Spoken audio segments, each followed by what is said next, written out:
educator, and researcher. It's a lot. There's a lot of buzzwords in one. Teacher education.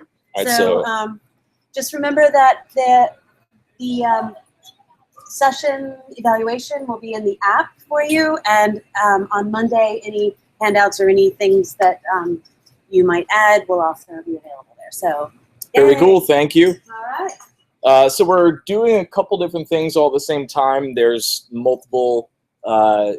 We have a Hangout on air running, so we're broadcasting my screen and my mic out to the internet. We will try.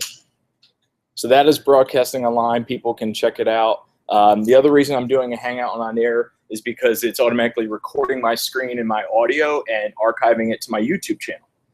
So what I'll often do is when I run a class, I'll either, I will always put together my PowerPoints in Google Presenter, and I send my PowerPoints out to my students in Google Presenter, and then I either in class do a screen share and a Hangout like we're doing now. So I have a recording of it on YouTube, and I have a video that students can go back and review, or I will sit in my office and record my PowerPoints and share them with students later. The challenge of that is my office is right across the alleyway here, and I always see the I think it's the Dean's Park outside of my office, and it's always funny like seeing people come in and try to park and try and hide from others, and then cars trying not to bump into other people's cars. So frequently I will record my lectures and I'll be laughing to myself, and students will catch me doing that. But what I'll do with part of our session today is I'll show you the behind the scenes, show you some of the things that I do and the way that I do it, and why I do it, and try and explain why I do it, so that you can try and bring some of this into your classroom. So as Mindy said, my name is Ian O'Byrne. I'm over in teacher education. I teach a lot of language and literacy courses. I teach. I'm a former middle school teacher, high school teacher. I do some of the technology courses right now, and hopefully I'll have some more of those coming up. And today I wanted to talk about some things that are happening with digital texts and tools, and some of the web literacies that are out there, and ways that we can integrate these into our classroom, into our teaching, into our research. And primarily today I'm going to focus on all of you and things that you should be doing and could be doing in your classroom. And we'll check up on this. Right now it looks like Inception, so I guess that's good. So we will basically hide this. Let me grab this link, see if we can pull the live feed out. We will test this first. That's bad teaching if I send a link out online and not know where it actually is going. Let's see.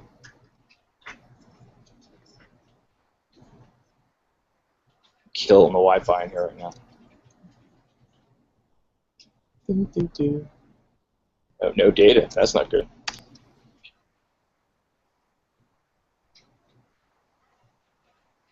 I can still send it out. All right, nevertheless, let's get rolling. So I have the PowerPoint is up online. I shared it out on Twitter earlier. The reason why I use Presenter is that I can share my materials out. I can see that there's students or people viewing it right now. I set it up so that students can comment on the slides. The other reason why I like Presenter as opposed to PowerPoint is that if there's a mistake in my PowerPoint, if there's a spelling error, I can quickly edit that, and it's automatically live, and it goes out live through all the different channels. When I do talks, I will do my slides in Presenter and send them out, and frequently, in one of my last talks, I sent out my slides openly, and a colleague of mine in Germany came back and said, in the middle of one of the initial breaks, hey, looks like a good session, good luck. By the way, you have a spelling error in slide 10, so go fix that. So it's good to share things openly online and have people connect with you. So a lot of buzzwords in there, but primarily I want to focus on you and the work that you're doing. There's a lot of ways that you can keep in touch with me. The avatar is basically something that my 8th grade classroom built for me back in the day. I was voted, my high school students, I was voted least photogenic for like 4 years running in my high school. And so, of the teachers, okay? And so my students and I sat down when I was a doc student. We tried to figure out what is an image that we could use for me because UConn wanted a picture of me to put up on the website. So my students and I sat down and we built an avatar that looked sort of like me, but not creepy like me. Okay, and it's hard as avatars go to be like lifelike, but not too lifelike. And if you make a lot of avatars or you play in Second Life, then you know exactly what I'm talking about. So this one, and it's something that I use all the time. It brings me back to my days, teaching secondary. So there's a lot of ways to keep in touch, but this is something I put out basically to let you know that this is the beginning of the discussion. And I would love to keep in touch and continuously talk about this. So starting off with the tweetable summary, I start all my talks and PowerPoints in all my classes with a tweetable summary. It keeps me on topic. It's an essential question for our time together. And my interest is in literacy and technology. And I think that we need to constantly re-examine the changes that are taking place. Okay, technology is changing all the time. That's a wonderful thing. The literacies associated with it always are changing as well, and it's important for us to keep on top of what's happening and think about our own practice and what it means for ourselves and our students. But primarily today, I want to focus on what we do and build up our skill set. I think that we can focus on our students later. So one of the things I wanted to do to get us started was to start up a Kahoot. Okay, so we are going to play. So if you could, or if you would, can you please pull out a device? I love that Kahoot music. Pull out a device, go to kahoot.it.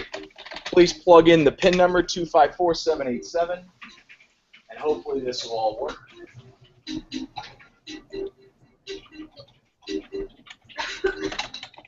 So if you've not used Kahoot before, what will happen is when you dial in, it'll show your name up on the screen. Let's try and make sure that we use appropriate names. We did this with our teacher fellows, incoming teacher cadets recently, and it was interesting to see, make sure that nobody was using bad words, especially while my dean was in the room. It's good to see that Kate is joining us virtually and in Kahoot. So one of the reasons why I want to do this is to get people involved, and let's see where we currently start.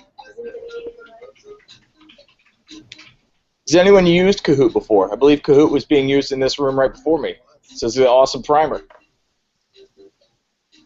So I'll hit start. So 5 questions. The first question, how are you feeling? Good morning, sorry. How are you feeling today? Excited, sleepy, drowning, don't ask. So how are we doing so far?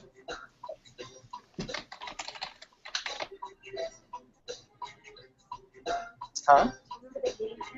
Oh, yeah. So if you've never played before, the answers come up, you just tap the button. So for how we're feeling, we have 5 excited, 3 of us don't ask. Who put don't ask? All right, I just want to know who it was. Didn't want to ask what it was. So this is Kahoot. What will happen is you put in different questions. I run most of mine as a survey because then there's no right or wrong answer to it. What Kahoot will do is it'll flash the questions up on the screen, and then there's that cognitive delay where you need to look at the screen and look at your device and figure out what's going on here. Typically when I run Kahoot, especially in my classes, the first time through, I don't show you how to use Kahoot. I sort of throw you in immediately like I just did now, because what will happen is people will scramble. I will give you an easy question to start so that people can get their bearings and figure out what the next step is. That may be a really great teaching practice. It might be terribly lousy, but it's what I'm using right now. Typically with students, they'll pick it up pretty quickly. If I have a larger group, like we did with all of the high school students recently for the teacher cadets, we had 2 sets of questions at the beginning. Because the first set of questions was easy like this: what did you have for breakfast, or how did you sleep? And I had about half of the students on, and then the second round, a lot of people bowed out, so I had a second very easy question about what they had for breakfast, or I think it was right after Halloween, so I asked them how much Halloween candy they had. So I had 2 easy questions to get people into the mix. Okay? So if you're not keeping score, that was one of the easy questions. So question 2. How are you currently using digital texts and tools? How do you currently share? Do you publish? Do you act with tools? Do you blog? Do you use wikis? Are you one of those people that edits Wikipedia and then yells at me later when I put something that's incorrect? Do you use traditional assessments? Do you use email or other stuff? What are you currently using in terms of technology? All right, so 4 of us use blog. How many bloggers are here? Where do you blog? What do you blog? I have students blog. Yeah, very cool. Yeah, I'm not as public as I ask my students. And That's very fascinating. Why? I don't know why. That's what I want to learn more about and change. Really? Anybody else here a blogger? I'm a blogger. Yeah, tell us about it. Let's see. I blog online about all the issues related to what's going on in my classes or things I want my students to know about. Very good. So you blog yourself and you blog publicly online. Yep, and I try and get my students to come and comment and engage with me there. It's very cool. This is a very new experience that people are calling in. Like I do this a lot, and nobody ever calls in to talk. This is fantastic. I was bummed that you didn't have Twitter on there because that's like where I live my life. How many people here use Twitter? Very cool. So those of us that were in the other area, what's other? What are you doing? Or you just didn't know where else to go? Dropbox, very cool. Dropbox Paper and Dropbox Teams recently is super cool. It's like Google Docs, but Dropbox bought HackPad, so you can do publishing and word editing, but in a much more sophisticated level than Google Docs. I've been trying to switch over, but I have more space in Dropbox in Google Docs. What else are we doing? You have what? Remind the app where you can text students and they can text you back without having real phone numbers. Really? Does that work? Do you like it? Do the students use it? And Oh, they use it all the I might check that out. time. Yeah, it's nice. I use Hangouts. So I'll give students will send me a Hangout message, like a text message. If they get stuck, they can video conference. But then you're answering text messages from students at whatever time. So that's one of those. If you're one of those people that 5 o'clock your day's done, then Hangouts is not for you. I think in this one you get 8 hours in which you don't receive anything and then it goes. Oh, like blackout hours? Yeah. I would like that. I would like that. Because I feel bad if I don't get back very quickly. And I say if I don't answer, I'm driving or sleeping, or sleeping while I'm driving. So what else? What else do people use? What do you use? Yeah.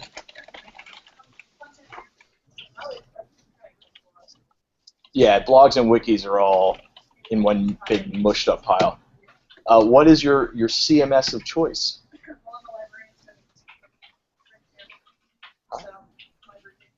Yep. Yeah.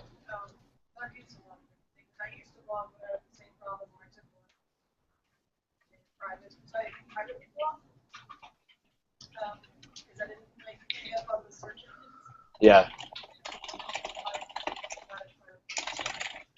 Yep. Very cool. Yeah, I mean, the library media specialists have been doing this for decades. This is all full hat. What do you use? Yep. I love Google Docs. Google Docs. I talk about Google Presenter. The coolest thing, in my estimation, in all this is Google Forms and spreadsheets. We don't use Google Forms and spreadsheets enough. I think that is one of the top tools that I love using all the time. Just don't spend enough time talking about it. So what I want to do is talk about what tools we use, how we use them, what some of the techniques are, and try and build up our skill set and broaden how we can think about this. So my thinking is that we're teaching in incredible times. We have the opportunity, and I think it's the privilege to teach in this time where technology is constantly expanding, technology is changing literacy practices are changing, and we have the opportunity to not only think about how we feel about that, but to help our students stay on top of it and figure out what they're going to need in their futures. I think that's an incredible opportunity. Many people don't find the value in it, or we think that it's challenging. part of the reason is our world's increasingly digital. You know, I mean, we walk in, we have mobile payment systems, we have,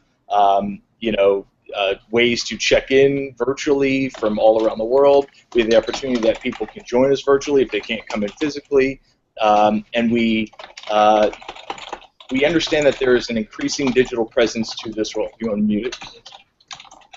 There is an increasing digital presence. And so we once believed that there was a big divide between the online and the offline and the digital and the face-to-face.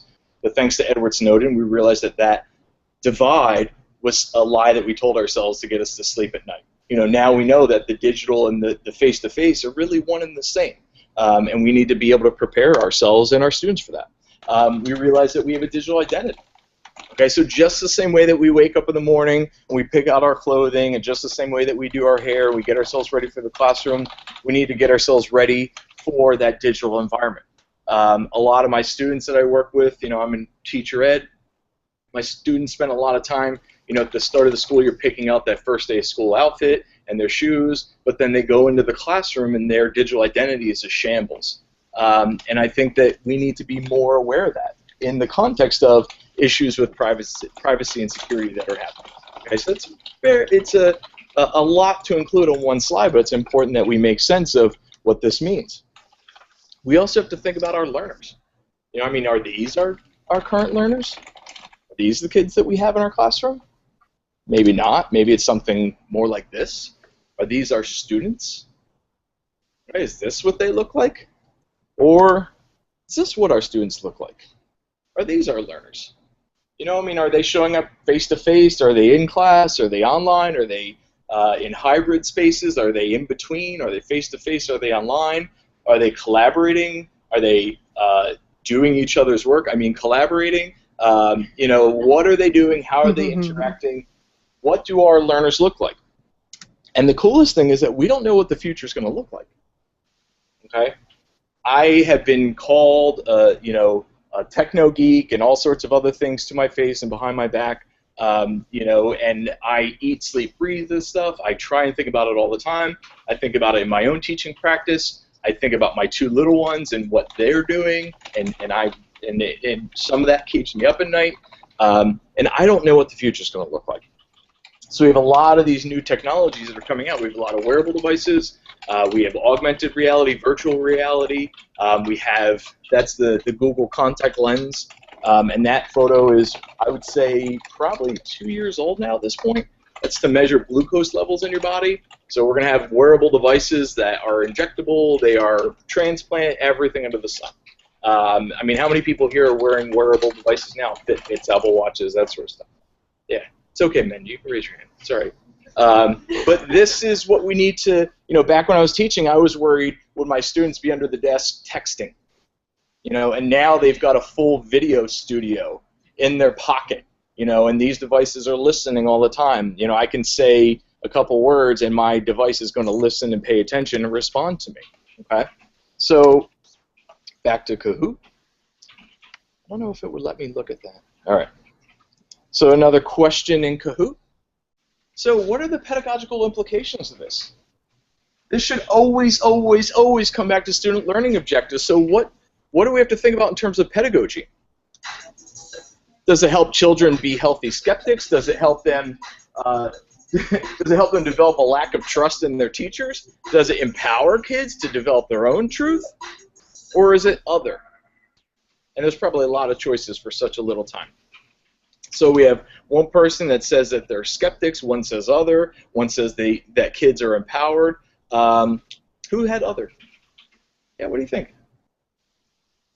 I think that they're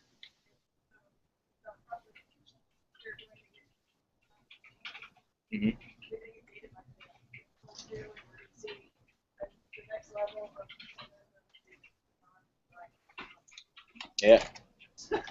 I mean, you much more eloquently stated what keeps me up at night is that a lot of my time is spent teaching educators pre-K up through higher ed how to use services like Google Docs, and given what we know about, all the Snowden stuff, is that we're getting tracked through all that. So I'm fueling the fire.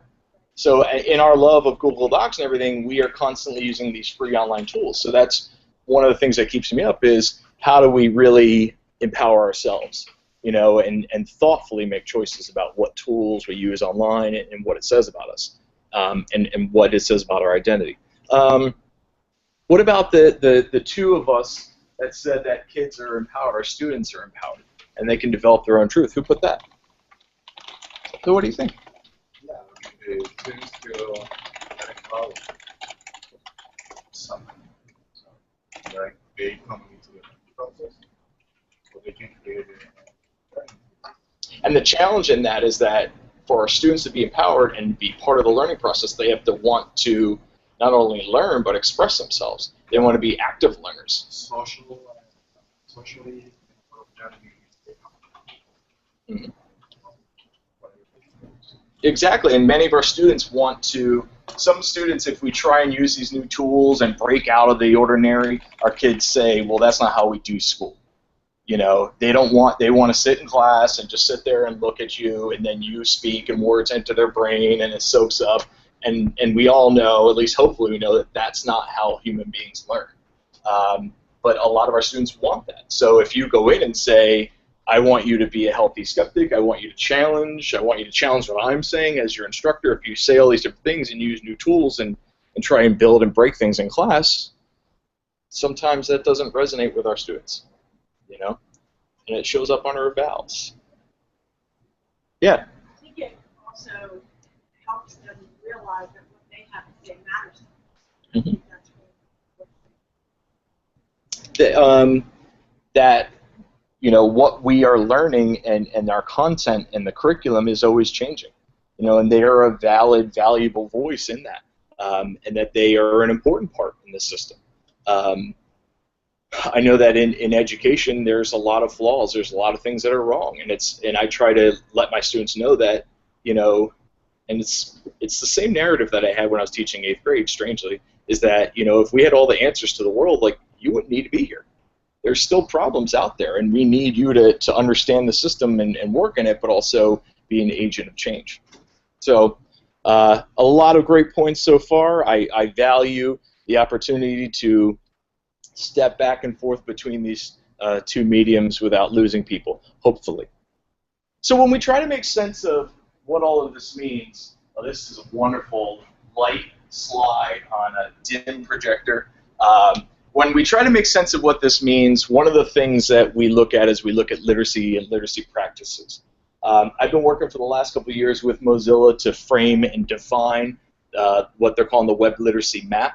I realize it is just one other set of literacies. I come from the land of literacies and technologies, so I've done a lot in new literacies and multi-literacies and digital literacy and web literacy now.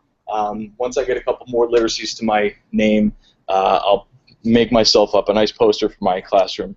But with the Web Literacy Map, one of the things I like, and one of the things that I think takes us beyond some of what ISTE is saying with their net standards, is that they're looking at 3 real cornerstones or framing pieces for the Web Lit Map.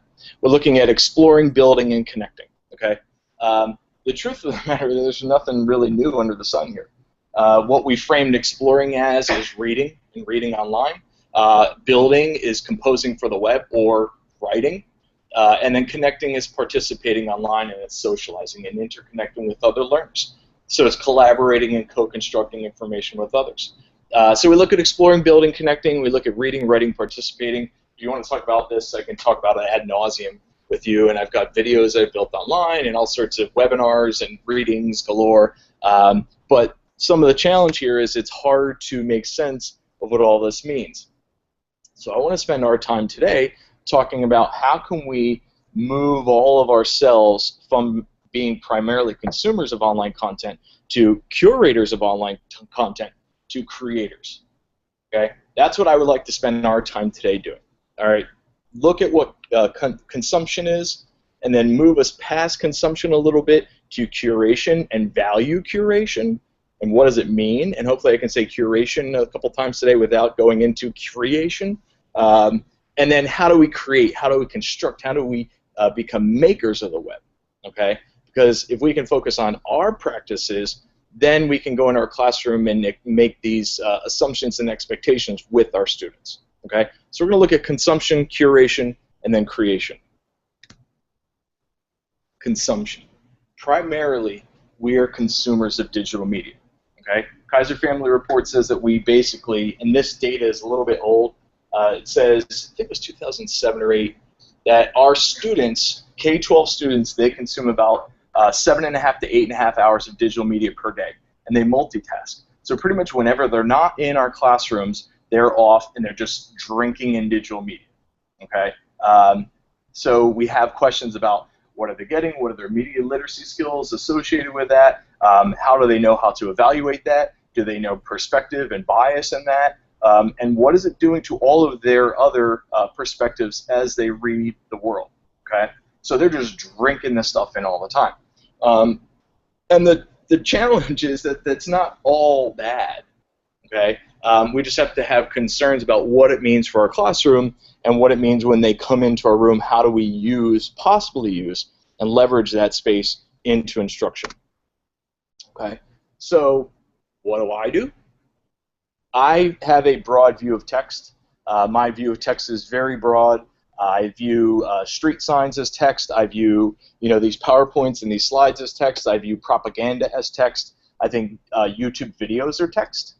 Okay, so I read blog posts, I read magazines, I read journal PDFs, but then I also read YouTube videos, and I expect that my students will view literacy with that same broad perspective. Okay, so that's one qualification I want to make as we continue.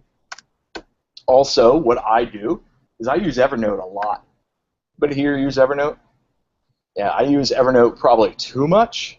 Would love to have a follow-up session to talk about Evernote and what you use. I use Evernote as my multimodal brain, and I teach my students how to do the same.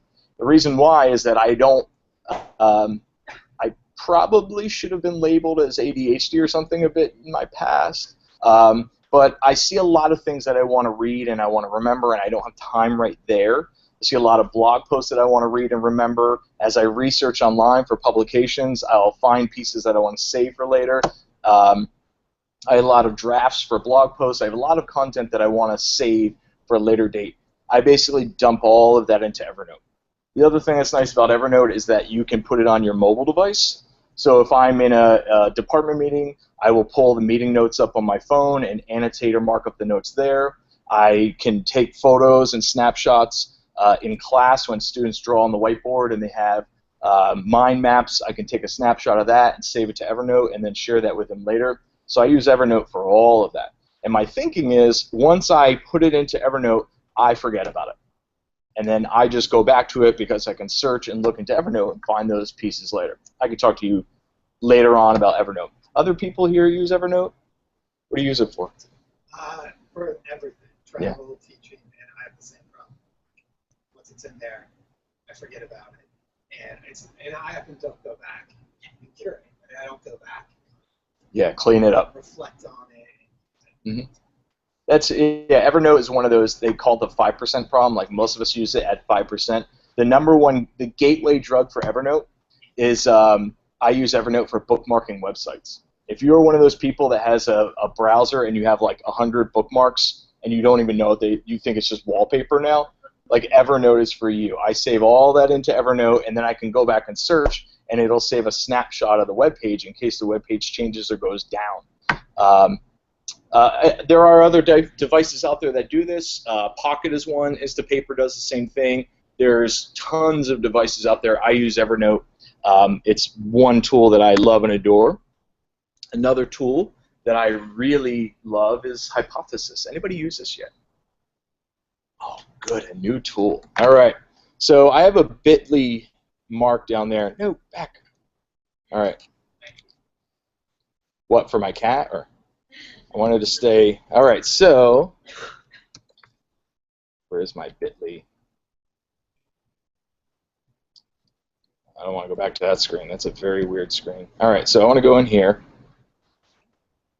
So if you are next to a computer, please log in.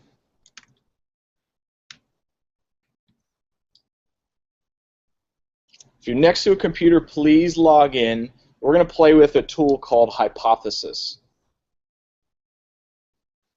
So Hypothesis is,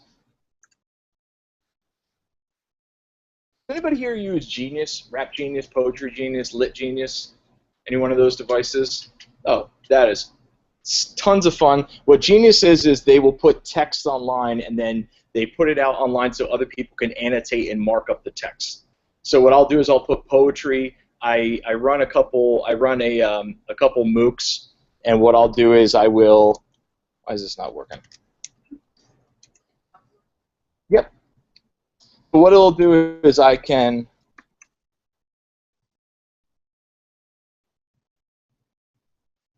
So what's nice about Genius is that they put their materials in online. They'll put poetry lyrics in, they'll put music lyrics in, and people can mark it up. In Genius, you're starting to see artists, like Rick Rubin will go in there, and he will mark up and annotate song lyrics and tell you like stories behind the stories about the songs. Very cool. I love Genius a lot. Part of the problem is, my issue with Genius is that it's a closed proprietary system. Hypothesis is open and it's online. So what you can do is you can have an account and you can mark up across the internet and you can create annotations and highlight across multiple sites online. What's also cool is you could possibly use Hypothesis as an assessment device in your classroom. So in your classroom you can have students reading online and marking up and highlighting across the internet, and if you have them use one common hashtag, you can look at their annotations across the internet and see what they're marking up wherever they go. You personally could use it just as the way that I use Evernote, but you can also use it with your students. So Hypothesis, you can create an account. It's free. You can, which I do is I install the Chrome plugin so that I can always mark up, and you can see right here is my plugin. I can mark up spaces online. But what I wanted to do right now is I wanted to take a little bit of time and let you play with it. So hopefully this will work.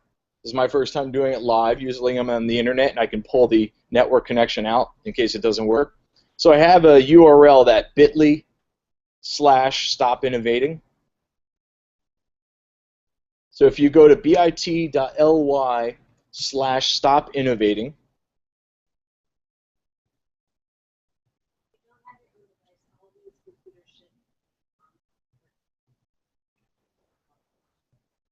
my network connection up here is robust.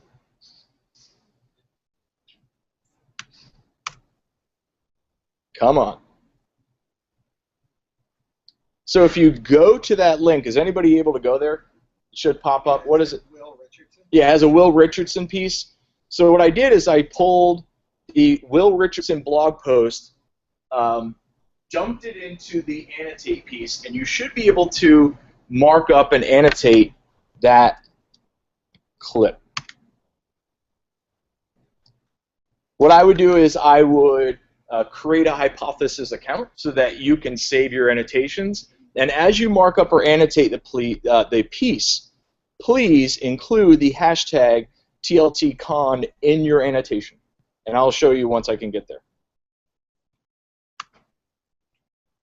Let me try an alternate route.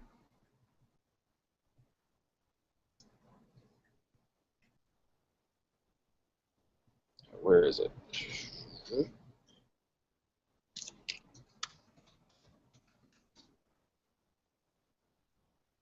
All right. I will do an alternate route. So what will happen is if you're in Hypothesis and it's working correctly, over here on the side, you'll have these little buttons. It might not look like that much, but that's where all the secret sauce is. Part of the challenge with some of these new tools is that you have to show your students how to negotiate that, but that's why we all invented screencasting. So if I click on the top button, it'll slide over and I can see that I am logged in. I can have my account settings. I can share these pieces. I can search. I can have public and private and groups of annotations. I can click to see what other people have annotated on the page. But it's very easy, or at least it should be, if everything works correctly. If I find a piece that I want to highlight, I can select a piece of text. I don't want you to do that. I don't want that. So what I want to do is If I select a piece of text, I have two options. I can highlight or I can annotate that section of text. If I click on the highlighting piece, the truth of the matter is they're really one and the same. So what I did here is I selected a piece of text.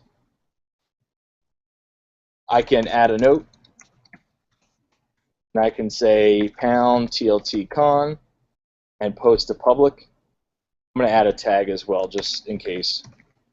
And post to public. And then I can select another piece and I can click the little pencil, and all it's going to do with the pencil is annotate, highlight it. So what I do with my students is I have them select text, and then they hit the little quote, and they can add in a comment, they can add in their feedback, they can synthesize, they can reflect, and then share it out.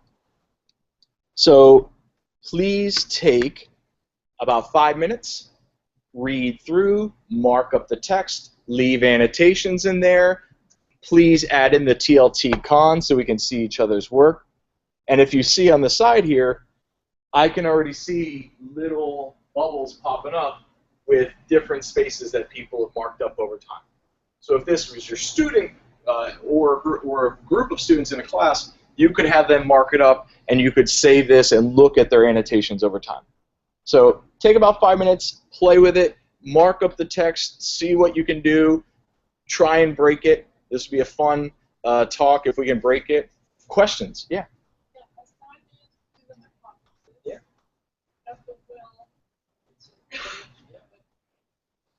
All right. So now you're signing into the just make sure that you're. So click on sign in and sign in with your the account you created. And then what it'll do is it'll save your annotations. So what it's doing is that's the, if you run like a WordPress blog, that'll put the plugin into your blog. You'll need that. So go back to, so like on my blog, I have Hypothesis built in. So did you create an account? Yeah, I would create an account so you can save your stuff, and then go to that little Richardson piece of work. All right, so click that little thing again. Keep going up. Yeah, one more. Up here, fine. All right, click that little eyeball so make sure it's visible. So select a piece of text.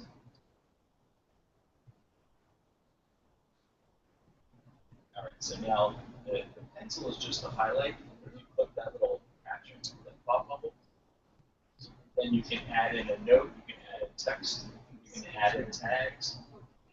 Yeah, I can get to you creating your account.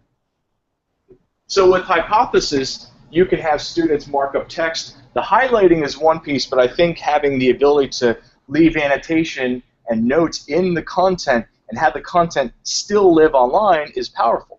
The other thing that's fun is if you post your content and you post your annotations openly online, other people can see it. You might not think that's fun, but if they post their content online, other people can read it, other people can see it. So now that you have Hypothesis installed, you might see, as you're browsing the internet, this is my plugin right here. I can go to a page and I can see what other markup and annotation and comments people left on that page before me. So what we're doing is we have the internet, we have the public internet. A couple of years ago, we started calling it the semantic web or Web 3.0. And now what we're doing is we're hopefully adding the social layer or the annotated layer of the internet. Okay? And think about the power that exists as we have not just consumption and reading online, but now we add a lens or a film or a layer to that, and our students and we can start to annotate and mark that up.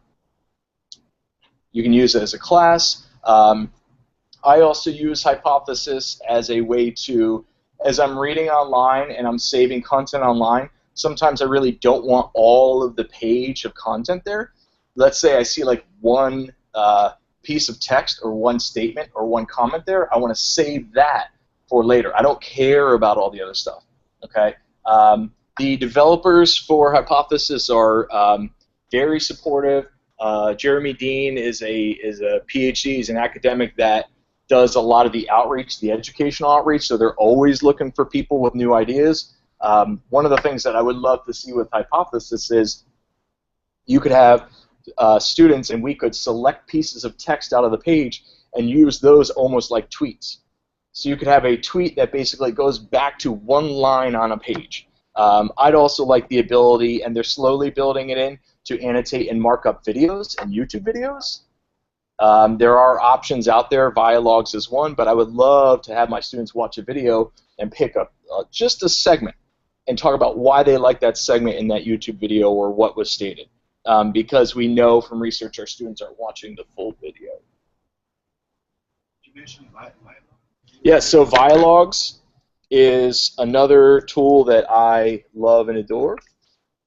Vialogs is by the good people down in Columbia. I mean, up in Columbia. Keep forgetting that New York is north of us right now. Vialogs, what Vialogs will do is you can take a YouTube video or you can take your own video content and you can dump it into Vialogs, and they will take a discussion thread and they will overlay it on the video. So you can have students watch the video and then mark it up and then say, at that particular point, what questions, what comments do they have. I use this for my classes when I send them to watch YouTube videos and other content because I know they're not watching the whole piece. And what I've noticed in my own work and research is that you will have content and comments that stretch across the whole video. So I use it a lot. I don't know. I'm not logged in right now. But I would test out Vialogs if you have your students watch a lot of YouTube videos or other content. The challenge with Vialogs is that your students will have to create a Vialogs account with Columbia and EDT, I think they're called, with the Ed Lab up there. So if you are concerned about your students' data or their students are concerned about where their stuff is going, I make that an option. You know, I say, here is the video, you can comment elsewhere, or I recommend it, you can do this here and create an account with Vialogs. But I think it's, if you give students the option, then they can go and mark up that video, or I find a lot of value. The only other comparable thing is I'm big on SoundCloud lately and listening to audio and marking up and annotating the audio. That's another talk for another day. So Hypothesis, now that you've played with Hypothesis a little bit, where's my Will Richardson piece? What are your thoughts about Hypothesis as a way to scaffold and support online reading? What do you think?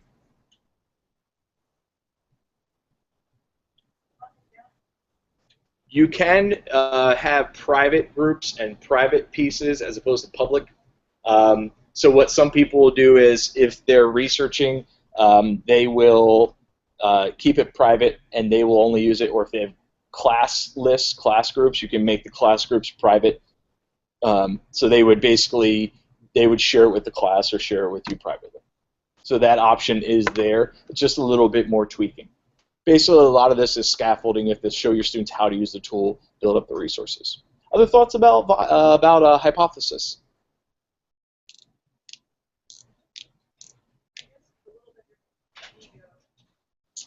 Yeah. I love Digo as well. I use Digo a lot. I have been talking to teachers about Digo for a long time. There are different, I apologize because as soon as I'm talking about Digo, I'm going to talk about another tool, and then we're going to be at like 5 tools deep. But since we're all friends here. So Digo is a very powerful tool. Digo's been around for a long time. What Digo can do is you can log in and you can save a web page and mark up or annotate the web page. And then what I really love is if you have students with special needs, English language learners, if you have kids that need a little bit of support, you can give them like a private key, and they can go to the website, type in your credentials, and there's not a lot, basically a small code, and they can see your annotation and markup of that web page. So it's almost like you're scaffolding students that might need a little bit more support to say, here, go check this out. So Digo works powerfully. It's a social bookmarking tool. It's a little bit more robust, actually a lot more robust than Hypothesis. The other piece that I like for scaffolding and assessing online reading is Storify. I use Storify a lot. I realize we're 5 tools deep at this point, but Storify, you can go online and take social media and tell a story across tweets and blog posts and everything. So in some of my classes, I will make assessments using Storify. So students I will say, okay, these 2 weeks are all about freedom of speech or social constructivism or MOOCs.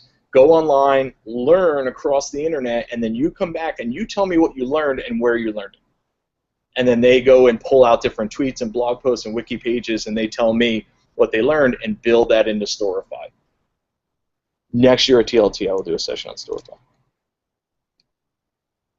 So let's take a step back. So one of the first things that we talk about is online reading comprehension, reading online, and I view that as consumption. Primarily consuming the online digital media. One of the challenges is that because we consume so much and our students consume so much media, I think we need to provide opportunities to guide and scaffold and help support our learners, because we can easily get lost in that deluge. I think there's also a case to be made for curation of online content. Okay, so curation is basically, in my view, and I think it's sometimes we don't view it as a valid, valuable skill, but curation is looking at all of the information online and as a more knowledgeable other looking across and saying, this is the stuff that's of high value. Okay? So if I know about literacy and technology or digital content, I can say, okay, I look across the internet and here's the stuff that's important you need to pay attention to. Okay? So I might be an expert in digital technology, I might be an expert in CrossFit, I might be an expert in fine Italian handbags, I might be an expert in grooming pink dogs, cats. Is that a dog or a cat? Drats. So whatever your expertise is, I think there is a fire hose of information out there. There is a skill in looking at it and saying, okay, here's all of the content that's out there. Let me evaluate, let me synthesize and figure out what's the best of the best out there. That is a valid, I think, necessary skill. Okay? And it's a little bit more advanced. I don't think it's a substitute for or better than online reading, but I think it's a little bit more advanced, and we can move ourselves up to curation. Many of us, we already curate. How many people here use Pinterest? Yeah.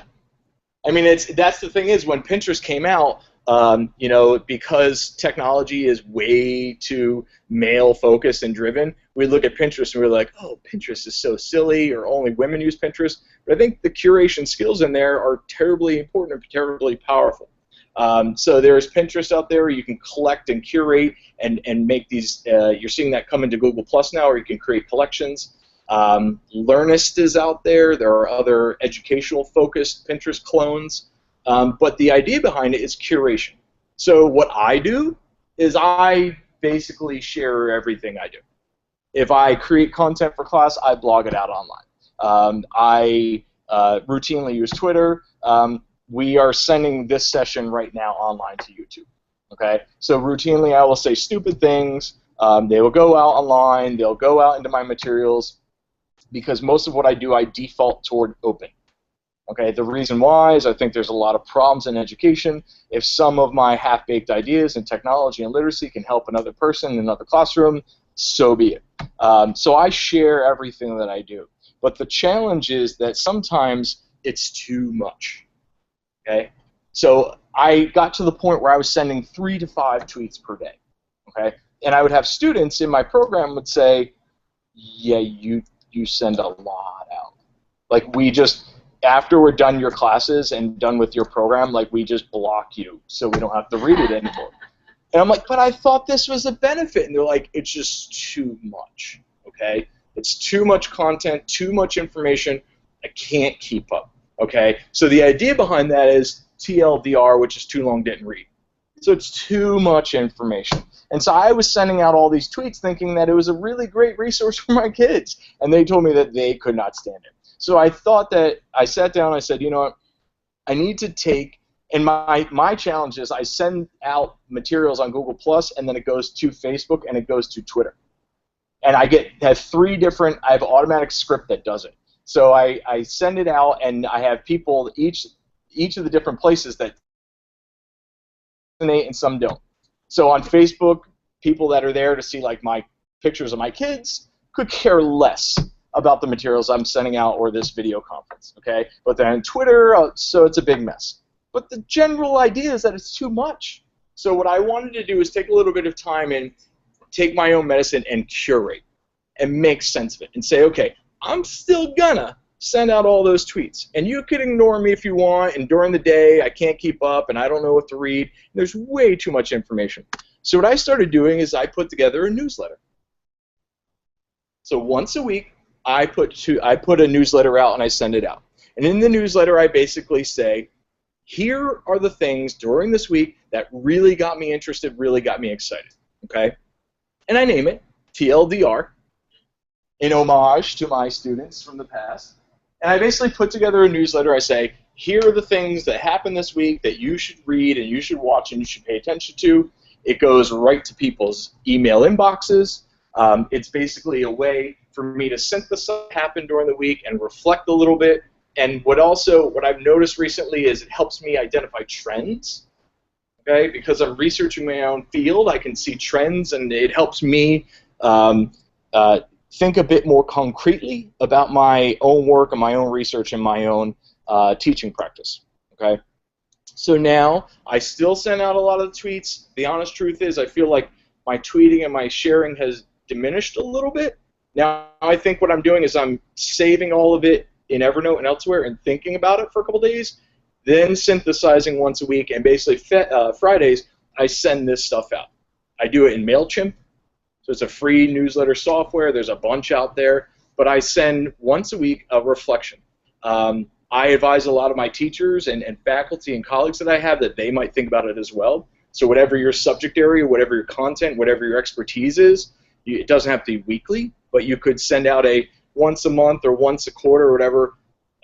This is what I found important from what I've been reading and thinking about as I read, write, teach. You know, here is my reflections and my synthesis. So I think there's so much information and so many places to build up that sometimes we need a reason or a place to pause and think about what we actually feel about. So this is what I do. But what I also would like you to check out is, anybody here is Nuzzle? Yeah, it sounds terribly wrong name for a product. So basically, how many people here are on Twitter and use Twitter regularly? Part of the challenge with Twitter is that it's a fire hose of information.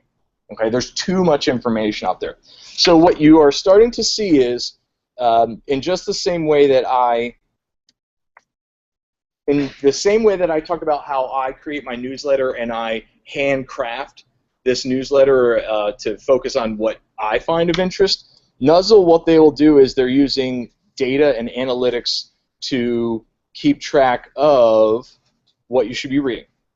Okay? So let me get down here. Get rid of that for now.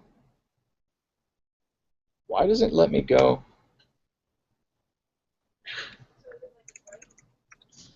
So what Nuzzle, yes it is. Zeit, I think, is going out of business. So Nuzzle's brand new. It's by the gentleman that started, I think, FriendFeed back in the day, so pre-Facebook, in the world before Facebook. It was called FriendFeed before. It basically died out early. Why is this killing me here? So what Nuzzle will do is you sign in with your Twitter account, and it will look through all of your followers, okay? And it will see what your followers are doing and sharing. I also sign in through my Facebook account. So now it's pulling in signals from Facebook, and it's pulling in signals from Twitter. I had a feeling this would not work, so I have a backup plan. All right, so let's see if this works. Ooh, that is not a good look. All right, so I'm going to change this. All right, much better. All right, I want that. So what I'm doing is I'm sharing my iPad screen. So if you have a Mac and you have an iPad with one of these little lightning cables, you can share your iPad screen. It's mainly for screen recording, but the nice thing is now that you can show these devices. So I have Nuzzle. I've already signed in through Twitter. I have an account through Twitter. I have my Facebook info. So the nice thing is the device on the iPad, on your tablet, but also online, what it will do is it'll look on Twitter, it'll look on Facebook, it'll look at your connections, pull in what they're sharing, look across to see what's important. What it will also do is it'll look at their connections, so connections of connections, and it'll pull that all together and give you like a news report on what's important about what people are saying. So if you want to use Twitter, or if you've heard that, hey, Twitter is important, everybody needs to use it, but you look at Twitter and you automatically get a headache, okay, which is absolutely normal, then Nuzzle might be an opportunity for you. What it'll do is it'll look at your connections. Keep in mind what I'm saying here. It's scanning through all your connections to see who you're friends with and everything, okay? But the government and Target already know all that stuff. So it'll look online and see what's out there, and then it'll give you a news report to see what people are sharing. What's also pretty cool, from my perspective, and this is, if you are a tinfoil hat person, then this is something that's really going to get you fired up. What it'll also do is, if you use Twitter a lot, what people will do is they will use lists in Twitter. So they'll look at the information and they'll say, okay, I don't care about these other people, but these 4 or 5 people, everything that they send out, I want to pay attention to. Or, so if I look at my feed here, so this is TweetDeck. What it'll do is I have, here's a column for TLT Con, but then I also have columns for any one of my research interests. There's just a lot of stuff to pay attention to. Okay. The nice thing is, if I go here, this will pull all that information together and just give me a report on the top things to pay attention to. But what's also nice is I can follow individual people, and I can also follow their lists. So Twitter has lists, and it's really hard to find people's lists. So those people that spend a lot of time really curating their information, you can follow not only the person, but their individual lists. So my colleague, we'll pick on Aaron now. He's probably watching this. So I can not only follow Aaron, but I can look into Aaron's list and see what he's doing with Twitter, and I can use his information and his expertise to build up my list. So I can add his favorites and all of his content to my feeds, or he has a list built in for AEU Victoria. I don't know what it is. So I can add that list or that feed to what I'm studying. And then it'll pull all that up into my basically news feed of stuff to pay attention to. The other thing that they have built into Nuzzle is they have feeds, favorite feeds, friends feeds that are out there, but they also are starting to build up these featured feeds. So if there's people that are an expert in your area, or you like reading all the stuff that Steve Martin has to say, what you can do is you can basically log in and, for all intents and purposes, you can use Steve Martin's feed. It's almost like you're using his account, his Twitter account. So Nuzzle is a way for you to take what's happening on Twitter and Facebook, curate all that using algorithms and AI, and curate it all, make sense of it, and you use it. Okay? Very powerful tool. I don't think a lot of people use it. Definitely recommend it. It's very nice for iPad and for your tablets and for your phone. If you're having challenges making sense of Twitter and all that information out there, it's a way to pull it all together. Follow a couple people, and you basically just build up your news feed over time. You can see who is sharing stuff. You can see what people are saying about it. So it'll pull up the news feed that everybody's talking about, and then down here, I can click on people, and I can see what tweets are being said and stuff like that. So very powerful, very rich resource, a way for you to start using Twitter and other social media as a way to inform yourself and try and figure out what's really going on out there. And once again, it's pulling your information and feeds of feeds, friends of friends, friends of friends of friends, all sorts of stuff. So that is called Nuzzle. And it's still not working on me. So that's Nuzzle. It's free. You're signing in with your Twitter account, possibly your Facebook account. Some of the questions or negatives would be, yes, they are searching your Rolodex and figuring out who you're connected to. The truth of the matter is all of that information is out there online anyway. Okay, but do you have a problem with a company going and seeing that? I find a lot of value in it. I use it. But I think that is something that you might want to check out. So moving along. And once again, this video will be online. The PowerPoint is online, so you can go back at any point. You can scrub into the video and see what I said, or at least what I tried to say. If there's things that you disagree with, the PowerPoint is up there, so you can leave comments. So you can say that I'm a blasphemer and I have no idea what I'm talking about. Right in the PowerPoint, go ahead. All of that is out there for you. I'll put the video and this document and the presentation up in a blog post and send it back out once we're done here. Moving ahead. One of the last things that I'd like to see us all move to is being creators or constructors of online content. I'd like to see a way for us to make the web. Not only read, but write the web. I think we obviously are doing a fantastic job consuming a lot of online content. You know, we're drinking it up all the time. We do a lot of, some of us curate the web. You know, a couple of us here put our hands up and said that we curate the web and we annotate and we mark up and we try and, as a more knowledgeable other, make sense of what's out there. But I think that the last step in it, in the continuum, at least in my eyes, is I like to see more of ourselves and then our students become creators or writers of the web. That's makers. So that's the maker economy, maker spaces. That's coding, that's computer science, it's all of the building of the internet. I think that we need to spend more of that time, stuff that I build into my own literacy classes, my own work, as a way for us to create stuff online. So down here what it says is I do. One of the things I do a lot is stop motion animation. Anybody do stop motion animation around here? Yeah, I do stop motion with the video I'll show you is with my son.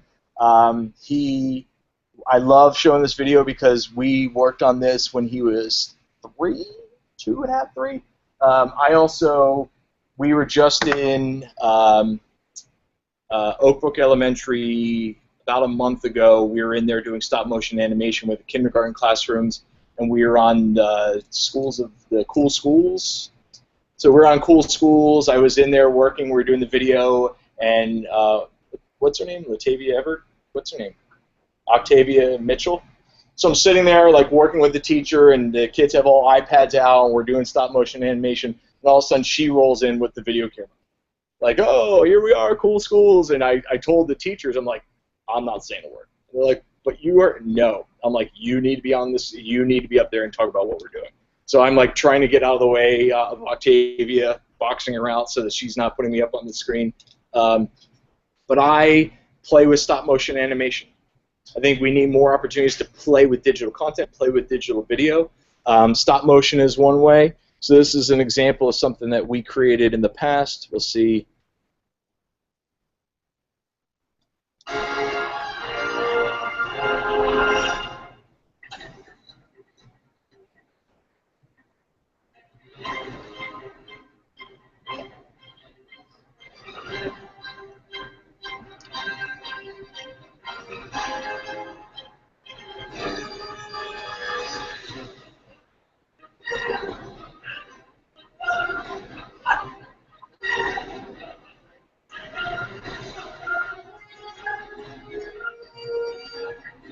So this is done, I'll show you all how to do it.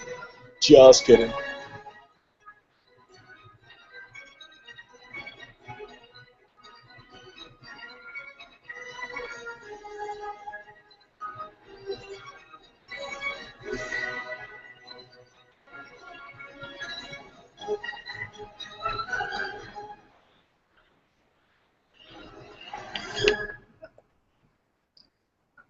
So it's stop motion animation with this device here, with the iPad. It's really, really simple. It's almost too easy now. You know, there are free apps out there with the new Lego Movie. There's a lot of free apps that do a great job. We use the Lego Movie app. Typically what I'll do is I'll set up iPads or the devices around the room and put like the Lego Movie app on, and I will sit down with the kindergartner or the adult, preferably a kindergartner with an adult, and show them, okay, real quickly, you do this, this, this, and then get out of the way. And then watch the incredible stuff that they create.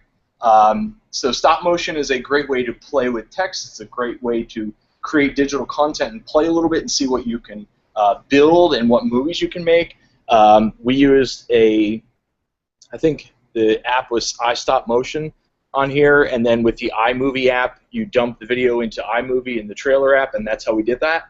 So that looked really, really fancy and sophisticated. I can tell you that most of the gloss and most of the shininess of that was the iMovie trailer app. Very simple. Those of you that do it a lot, you realize what I did there and what I didn't do. And most of the cool stuff that was wow factor, I didn't do. Okay? So one of the things I like to do is I like to play with tools like stop motion and platforms like stop motion. Okay? So that being said, one of the things I like to do now is I would like to have all of you play with stop motion a little bit. Okay? So what I would like you to do is take out a device, take out your iPhone, take out an Android phone, take out your phone. You can use a tablet. If you have an iPad, you can use an iPad. One of the challenges is that if you install Vine on the iPad, Vine doesn't think that it will work well on an iPad, so what they do is they list it as an iPhone app. So what I want you to do is I want you to go either create a Vine account using your Twitter account, or if you already have one, go ahead and log in. So we're going to install Vine on our devices. I'm going to quickly show you how to use Vine, and then I want you to spend about 10 minutes running around, creating Vines, sharing them out on Twitter. So this is what it will look like when you are creating something with Vine. So the website, it doesn't really matter for right now, is vine.co. Once you install Vine, so if you're on the App Store, you look for Vine, V-I-N-E, you install it. If it's an iPad, it will look for, you have to make it look for the iPhone version because it doesn't like the iPad version. Actually, there isn't one. So I want you to install Vine on your tablet, install it on your phone, create an account through Twitter, and then I'm going to show you how to create a Vine video. So once again, we are back at my iPad. I have Vine installed on here. All right, let me do that. So I had Vine installed on my iPad. Let me X out of here so it'll show. So when you first start it, it'll show you people's Vines. So this is life-changing, what I'm watching right now. But what I find interesting is now I'm going to click the little camera button, and then it'll pull up this. So it's looking through the viewfinder on my screen. I can do all sorts of stuff, but the reason why I love Vine, and I use Vine in my classroom, is that it's a very simple starter for video and playing with video and editing video, okay? Because it makes it drop dead simple. I don't worry about all the other functions there. You can figure out that later when you start playing. But basically, when I push the screen, it's recorded, okay? So you can see up top the little green bars moving. That means it records. If I don't like it, I can delete it. But basically, I'm going to go back and I'm going to record. Every time I touch the screen, it's going to record. So this is a very simple way to do something fancy like stop motion. The idea with Vine is that you can see very quickly who's a talented filmmaker and who's not. But it's a lot of fun, especially at conferences, to create Vines and share them with others. So I'm going to create a couple of video clips here, record a couple pieces. When I'm done, I'm going to hit the little right arrow. I can add music. They started to add in music and monetize this. I'm going to hit OK. I don't really need music. But now it shows me the details of what I created. And now I'm going to add a caption. And I'm going to say, playing with Vine. Autocorrect at, where is it? TLT.com space. I'm also going to add something else. I'm going to say Vine off. You don't need to, but one thing I like to do in conferences, I will give a Vine off badge.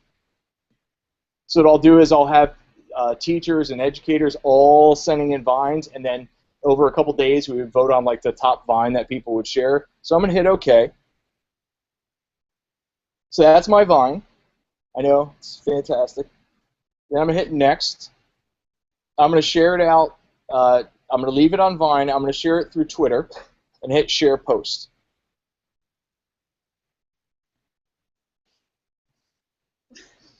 I just don't even know. Sometimes I just feel like I'm...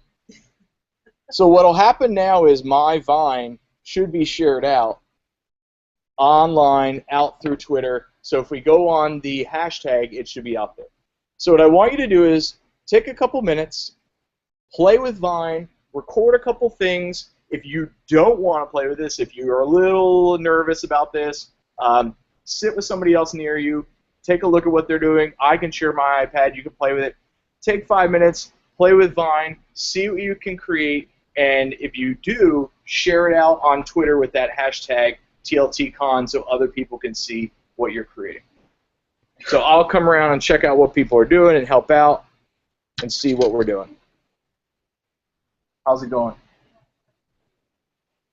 You have to have a Twitter account to start it. Back in the day, what they would do, they would say, create a template, but then on slash Twitter block. I think you still can create this guy. And shameless plug. Thursday, we're doing class on Thursday the session, are you doing Vines? no, we're doing Better. One of the things I heard is I want people to use iMovie and video edit, but then it's like finding little victories up to that.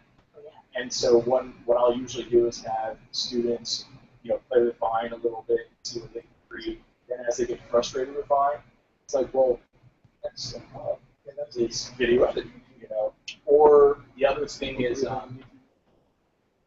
for people that are nervous about doing like online video and stuff like that, they say play with Periscope and Meerkat, because then you record stuff and it just sends it out and it just creates it, So.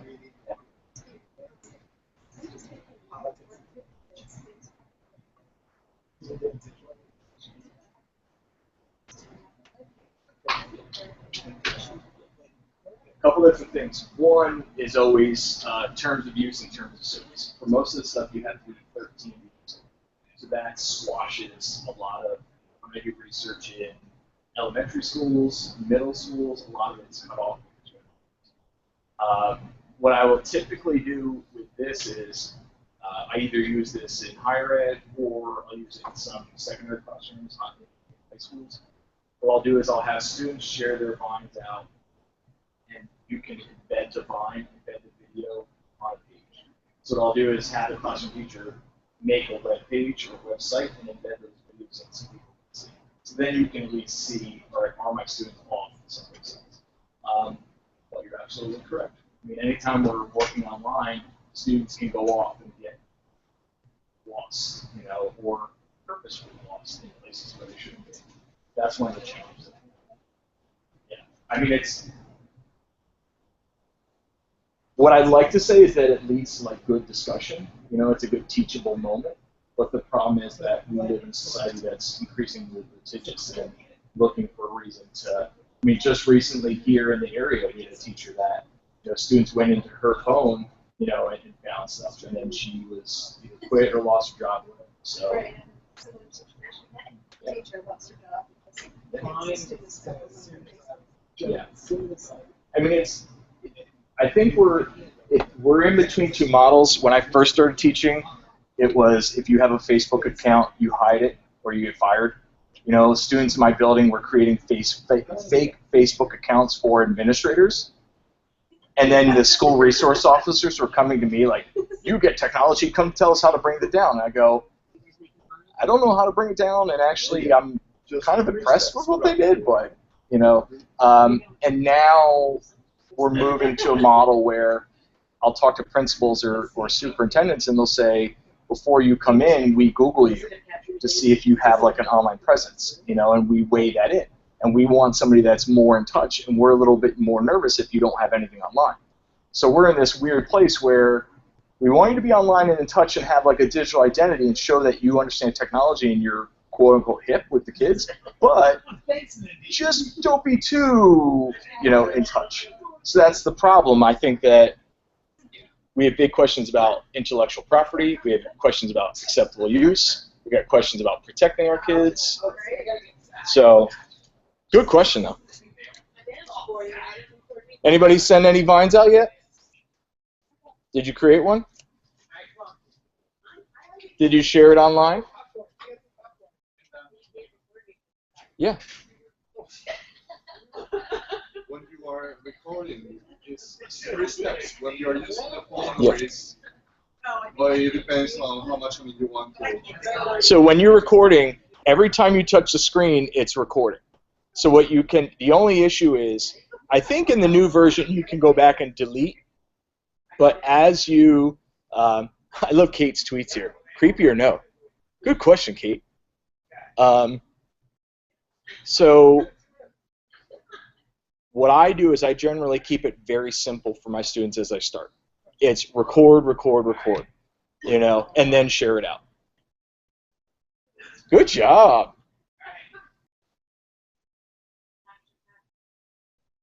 So in terms of Vine, I have used Vine as a assessment in classes.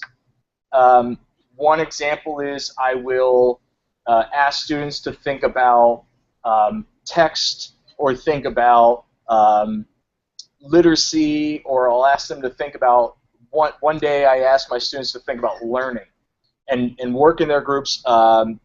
Last week, not last week, a couple weekends ago, I was thinking about aspects of language development. So I was thinking about like phonological knowledge, semantic knowledge, and I wanted my students to research it as a group and then share with the class what all of that meant. So what I asked them to do is share an image or a graphic, and if they wanted to, they could share a video of what it meant. So some of the students would use iMovie or Vine, and they would record what the construct meant to them and then share that back with the classroom. So as an assessment, I've said, okay, tell me what zone approximable development means to you. Go create a video and share that back. The real simple way is create a Vine video of ZPD and share that back with the group so that they can see how you synthesize that information. So it's just taking their knowledge or understanding or synthesis and expressing it in a different way. Are you recording me and my... All right, how many, do we have any coming out on the hashtag so far? I see mine up there. I think my internet's way slow. I can't get into mine. The two-step verification. Very, very important now. I went and changed mine all the other day. Well, that's why the whole, like, the Apple encryption, I mean, at what point does it become too obtrusive? Even the 4-digit or the 6-digit is just annoying. You need something much longer, but then are they just going to crack it anyway? It's another good discussion topic. Too many good things to talk about. So, I appreciate the opportunity to play a little bit with you. I appreciate the opportunity to talk about Vine. Once again, my thinking about Vine is I love video production. I was the teacher back in 8th grade that I would make movies with students. We would make Edgar Allan Poe movies all the time, which if you're teaching in an inner city middle school is probably not a good idea, but we did it anyway. So we would make movies. I think that tools like the iMovie trailer piece on the iPads, I think Vine, I think Meerkat and Periscope are a little bit dicier. If you look at the research and some of the postings online, our kids are all over Snapchat anyway. So we might say, well, I don't want my students there, and I don't know how I'll protect them, but part of the challenge is that they're already on devices and platforms like Snapchat. So tools like this help us start to play with these spaces and these platforms in our classes. And it's a way, it might be something that you originally use and you create it and share it as a teaching resource with your students, and then maybe later on have them build it. But Vine is a real easy way to get in. Animoto is also another real simple way to play with video and digital editing. There is also, that still is not loading, that's funny. So Animoto, I use a lot of Animoto as well. Animoto is very simple to use. A lot of schools pay for pieces of Animoto. It takes pictures and puts them into a little video. One other piece that I really love is WeVideo. WeVideo is video editing in your Chrome browser.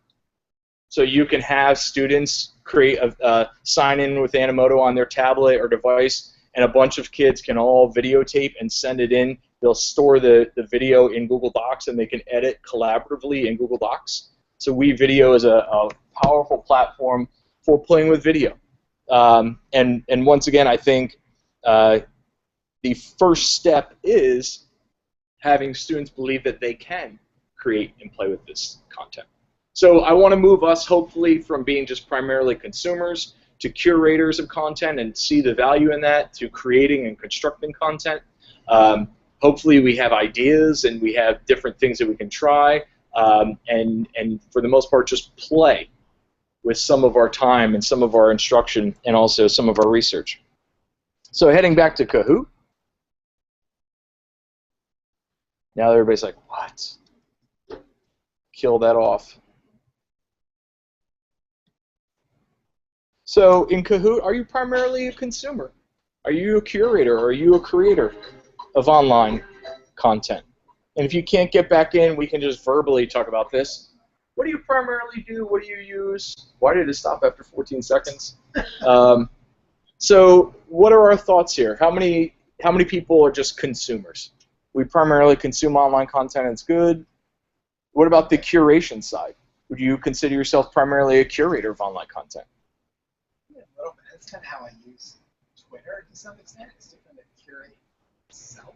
But it's so yeah, even though I'm like writing stuff on Twitter, I wouldn't necessarily say creating stuff. Yeah. Doing more. And keep in mind, these are silos. These are false dichotomies that I set up. But I think that we need to move ourselves and our students ultimately along. What about the creation side? Do we blog? Do we create? Do we put out videos? Do we make things online? Do we hack away at things? Going through this going through this discussion, are there any of us that think that we might want to move along that spectrum? That's hopefully my goal, is just to give a gentle nudging and think about what we ultimately could do. All right, come on. Now, one of the last questions I had on there, I'll go back to Kahoot, even though it killed me off after 14 seconds. What are the challenges? We've talked a little bit about this so far, but what are some of the challenges of making this happen? Is it time? Is it expertise? Access? Access typically doesn't seem to be a problem as much anymore, or at least we don't use it. 5 years ago it was always access. I don't have the tools. But what are the challenges in making this thing happen in your own work? Time. Time is the killer resource in all of this. In a lot of my work, I think that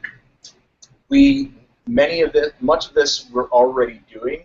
It's just if there's a way for us to work a little bit differently.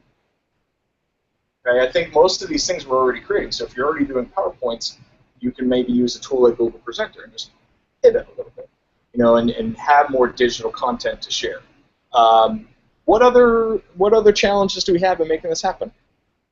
Yeah. I'm just curious about the fact that you're posting everything. Mm-hmm. I'm a little concerned about the fact that you're teaching Mm-hmm. that everything they do might not always be straight.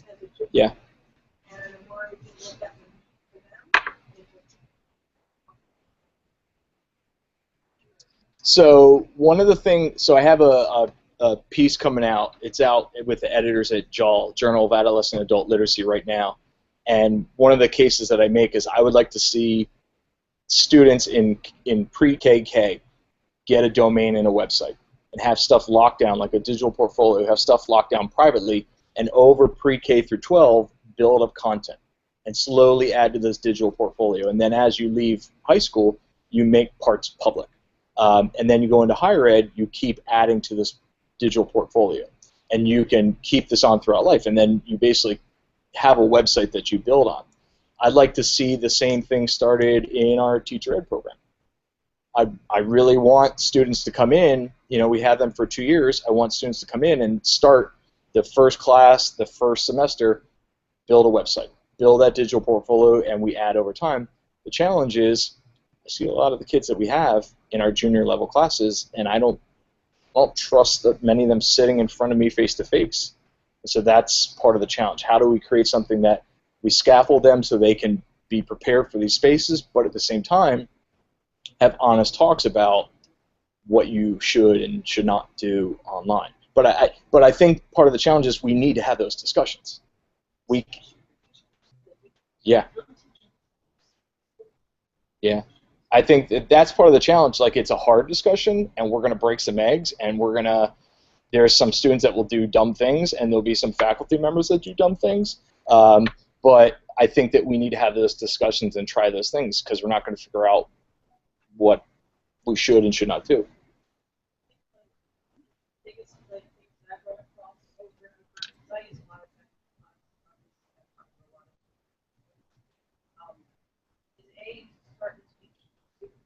How to use these tools, and then they're not free anymore. So you have to talk to them about the sunset products. Yeah.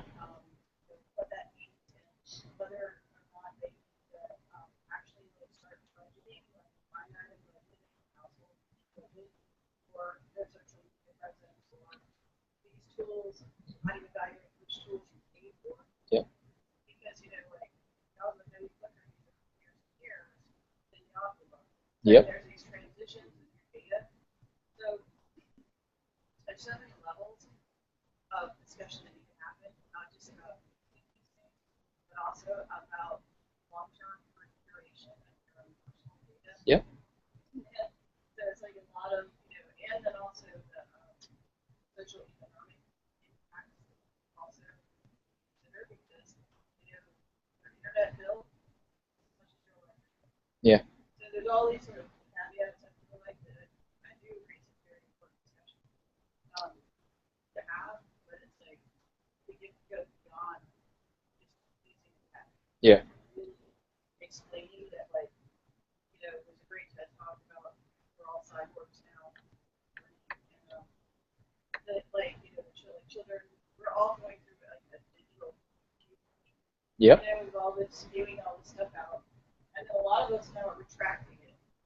I think that I did. I had a process of all of a sudden people started calling me. I hadn't seen it in 20 years, and it's like, no, that's what happens. And, so those discussions. But I agree with you 100% or more, whatever that number would be. I think that, I view all this as a literacy. I think that when we learned it through the Arab Spring.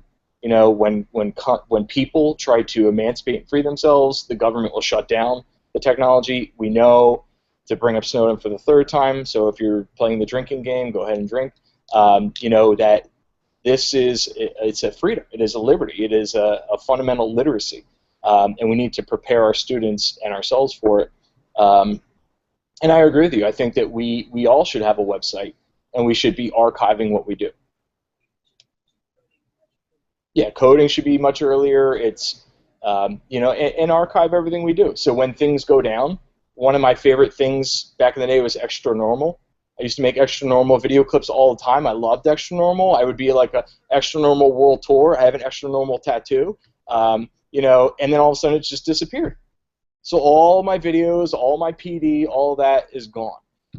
And so if you have one place where you archive all of this, as another example, all of you know, your work, your PowerPoints, your writings, your teaching materials, and stuff like that.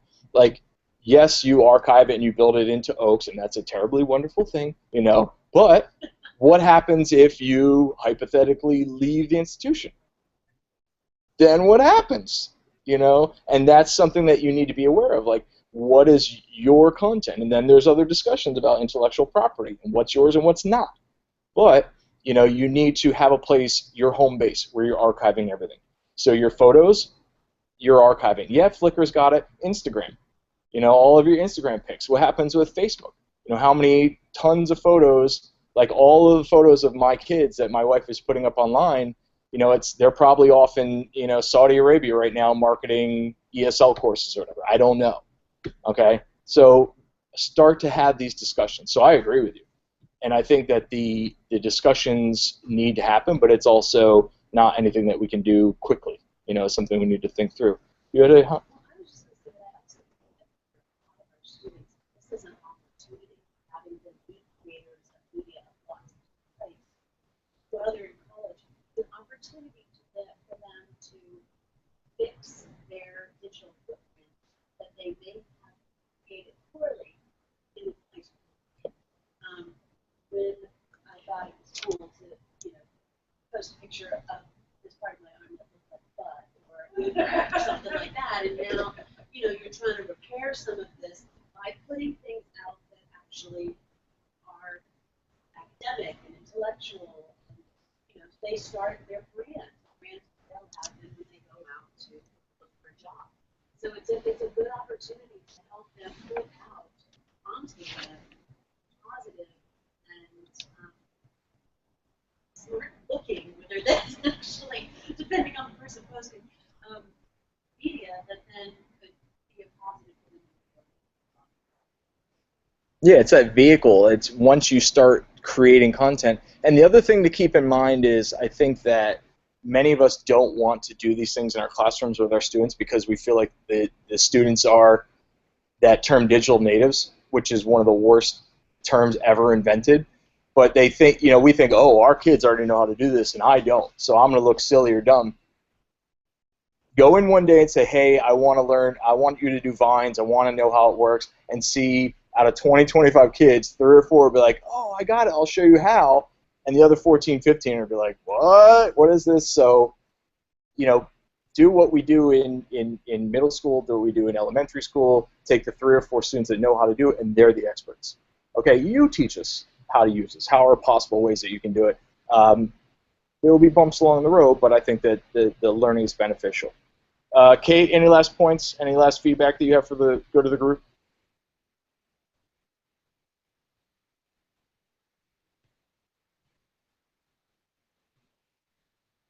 I think she said good. Any other comments, feedback, concerns?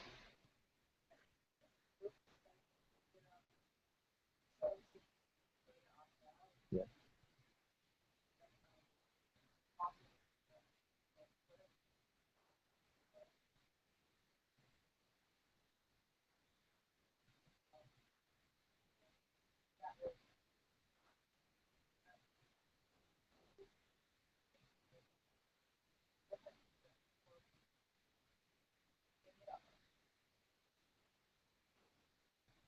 Have the option. It's like my Biologs piece. I'm like, okay, I think there's a benefit, but you don't have to do it here. You can have an alternative. You can also, for a lot of my students, I want them to post or share publicly, but they don't have to. They don't have to have the identity I choose for them. You know, you could be whatever you want to be. Just let's talk about what it is so that I can understand, and I want to know that there's some cognition behind that. So I thank you all. It's a great opportunity. I love talking about this sort of stuff. I'm free to contact at any other point. We started a group on Yammer, speaking about other technologies. There's a group on Yammer called Geeked. So there's a lot of us sharing these ideas, and we want to start a little think tank here at CFC to talk about this and figure out what all this means. Yeah, it's Geek, ED. So it's Geeked. And it's on Yammer. There's like 10 of us in there, and right now we're having a talk about blogging and where people blog and stuff like that. But it's what we're doing is we're sharing ideas and trying to unpack this, but it is onion. So you have to find us. And then tomorrow I'm doing a talk on if you thought this was invigorating / very frustrating. Tomorrow we're doing a session on Pecha Kucha talks. So you can come in, and the idea is that you come in, I'll show you how to do a Pecha Kucha talk. I will show you one myself, and then everyone here will do one. So you will put together a slide deck, and everyone in our 90 minutes will do one given time constraints. But the only way, it's like Fight Club. If it's your first night of Fight Club, you're doing the Pecha Kucha talk. So that will be tomorrow. Love to have you here. So thank you. Hey.